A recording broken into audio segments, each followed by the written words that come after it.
let's take a look at the papers. Many of the front pages are leading on plans to ease coronavirus restrictions for Christmas. The Daily Telegraph says that ministers are considering allowing 3 households to meet over the festive season, but then it could mean tighter restrictions later on.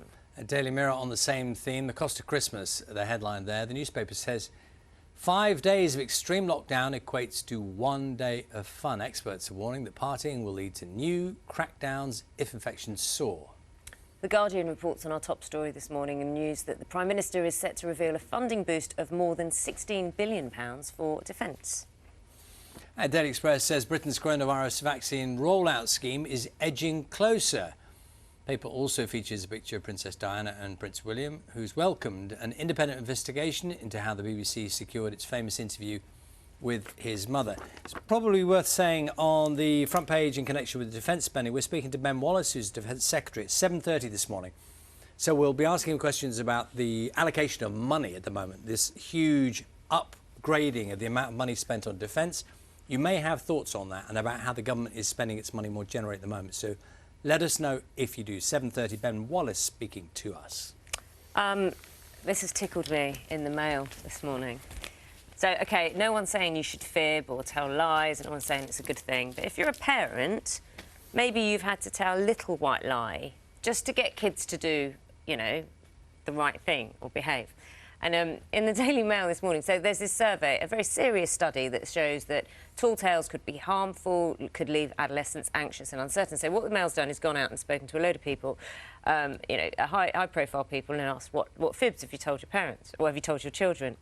Trish Halpin and her husband, if the children weren't behaving in the car on a long car journey, they'd say that the car could chuck it out, could chuck the kids out of the car. Well, the car could do it the car could do it itself, and to prove it, the husband would take his hands off the wheel and drive with his knees and make it jerk around a bit, and the children would freak out. Right, well, that would do the trick, wouldn't it? There was another one. Rowan Pelling told her children that she was a witch and she could soothe everything from nausea to headaches. And if they were being bullied, she said she'd put a little hex on the bullies, and so that they wouldn't do it again. Yeah, and the what was the other one? Oh yeah, and to stop children from Trish Halpin's not getting good press here. To stop her children from rummaging around for Christmas presents, you know, in the cupboards and everything, she'd said that there was a gas leak which would go off if they opened a certain door, and if they did open the door, the gas leak would cause a massive explosion. Really? That's quite extreme versions.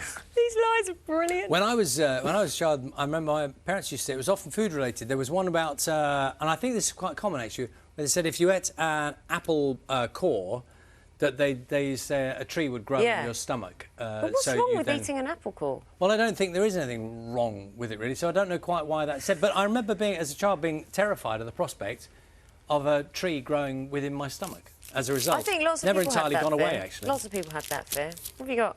So, apparently, this is according to The Sun, you can barely see this, it's almost not worth looking at, but they're reporting that Brits apparently are craving Scotch eggs.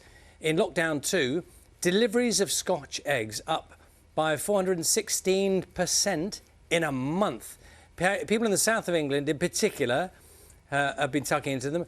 And in the UK, you'll want to know which city in the UK is buying the most Scotch eggs. I would. I guess this is proportionate to the population, otherwise it wouldn't make any sense.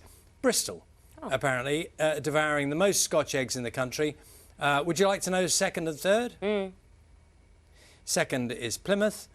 Coming in a very respectable third place is Bournemouth. So Bournemouth, third place in the list of places where they eat a lot of Scotch eggs. I can sympathise, because yesterday I had a long journey and I ate a whole packet of veggie Scotch eggs. How were they? Fantastic. The whole journey, 12 little mini ones, ate a lot. Something about the way they're parcelled up is useful, isn't it? Is that very attractive? Good morning from BBC London. I'm Victoria Hollins. More than 240 knives and weapons have been taken off the streets as part of Operation Sceptre, a national initiative to crack down on knife crime. This is one of the knives recovered as part of the operation, which saw officers from across the Metropolitan Police take part in weapon sweeps, patrols and early morning raids. The pandemic has made Londoners more disillusioned with city life than people in other major European centres, according to new research. A survey of over 5,000 residents across London, Paris, Madrid, Berlin and Milan showed that half of those questioned in the UK capital complained that amenities were too far away compared with their European counterparts. London's Air Ambulance has launched an urgent charity appeal in the run-up to Christmas. The service is estimating that it stands to lose £5 million in income over the next 3 years as a result of the coronavirus pandemic. It's now calling on the public to support its London Christmas mission by helping to raise much-needed funds. Meanwhile, a World War II veteran is marking his 100th birthday with a fundraising effort to save staff jobs at the museum where he volunteers. Ron Green has helped out at the de Havilland Aircraft Museum since his wife died in 2015. But with a sharp fall in visitors due to COVID, their funding's fallen too. So far, he's raised £26,000. If you've lived 74 years with somebody and they go, you have something missing in your life. And to me, when I found the museum could be something where I could take an interest in life again.